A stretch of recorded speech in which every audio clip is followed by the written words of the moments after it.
Naturally bigger man, but Terence Crawford, look at that reach, 74 inches, and look at that last line.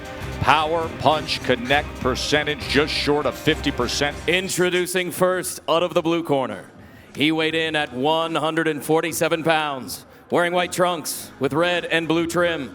He brings a record of 39 wins, only 2 defeats, 27 of those victories coming by way of knockout. The former welterweight world champion from Sheffield, England, the special one, Kell Brook! Introducing out of the red corner. He weighed in at 146.4 pounds, wearing black trunks with gold trim.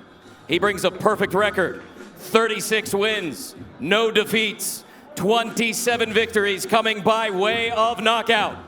The former lightweight world champion, the former undisputed junior welterweight world champion, the reigning, defending WBO Welterweight World Champion, the pound for pound king from Omaha, Nebraska, Terence "Bud" Crawford! Okay, gentlemen, you both received your instructions in your dressing room. Okay, right here is good, right here is good. I want a good, clean fight. Obey my commands at all times. Above all, protect yourselves at all times. Let's go. Terence Crawford. Who has he really fought, instead of looking at how he fights, what it looks like. Round number 1, and Dre, I offer you this. Among all the analysis of what could happen in this fight, that gives Kell. He's watching, he's studying, and I don't think he can outthink Crawford. He's got to start to let those hands go as he comes.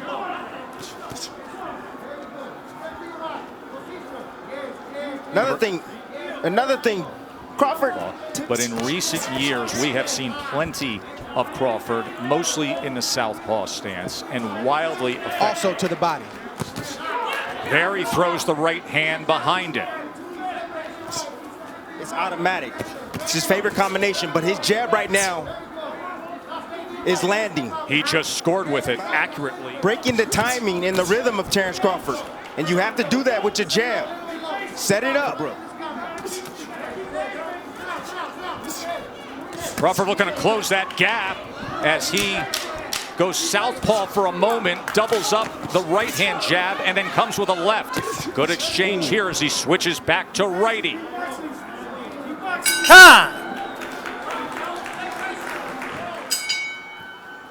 Back ringside here for round number 2 of our welterweight championship fight.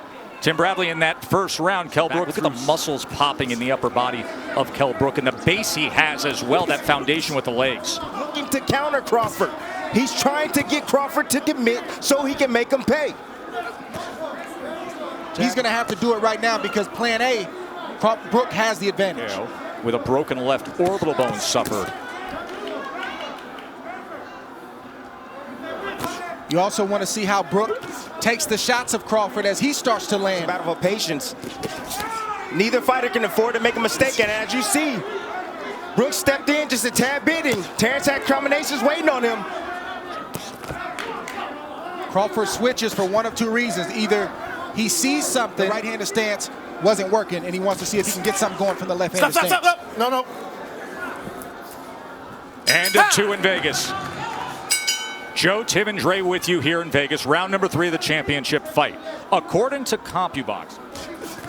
So don't think that Kell Brook is worried about Terence Crawford going southpaw. He's not worried. That is the veteran British trainer Dominic Ingle, who has trained fights due to COVID concerns because Kell Brook trains in the Canary Islands for training camp.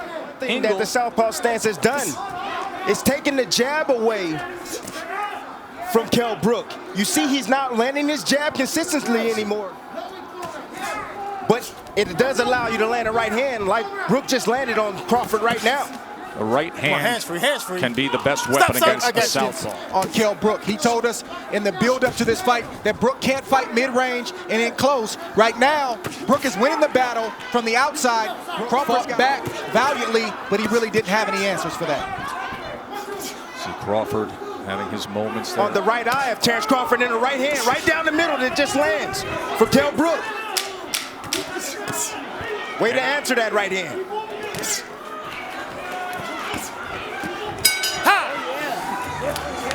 End of 3. Crawford has to continue to get his lead foot outside the lead foot. In a safe position to let his combinations go. Beautiful right hand. And the champ gets to him. Get over here. Just like that. Get over here. Terence Bud Crawford hits the 6, gas. 7. Hey, come to me. Come to me. You all right? Yeah. Give you a chance. One of the best closers in the game.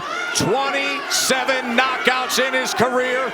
Do we have 28 right here? This fight is over. Thundering in. Look at Crawford. Vicious attack to close it. No. And he stares him down. 9 devastating power punches in that 4th round.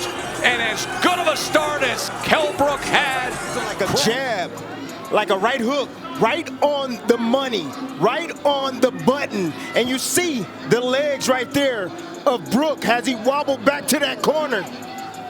Nice finish up right here, combination from Terence Bud Crawford. You know, sometimes your opponent can do the work for you. As you can see, Kell Brook was moving forward. He shot a jab out there. Crawford timed it over the top with a nice, short, I would say jab, hook, jab, hook type. That's the first knockdown. Remember, the ropes held him up. Boom. And you know, that shot wasn't even on the chin. That shot was right on the eye, and it had that type of effect on Kell Brook. That shows you what type of devastating punching power Terence Bud Crawford possesses. And then how he finishes. And Dre, he gets that look in his eyes. At this point, the fight was as good as done because Terence Crawford is one of the best finishers in the game. You can't be hurt like that against Crawford, especially knowing that he had a slow start. He wants to come in here and prove a point and remind everybody why he's atop that list, and that's how you do it. Once again, to your point, Tim, it's not a 3 or 4 round fight. It's a 12-round fight or less. And I wanted to see the reaction from Kell Brook once Terence Crawford landed a clean shot and we got our answer. And Terence finished the fight like he typically does when he gets a fighter hurt. In brutal fashion, Tony Weeks got in there just in time. Ladies and gentlemen, here inside MGM Grand, referee Tony Weeks calls a halt to this bout at 1 minute, 14 seconds of round number 4. Declaring your winner by technical knockout, and still WBO Welterweight Champion of the World, Terence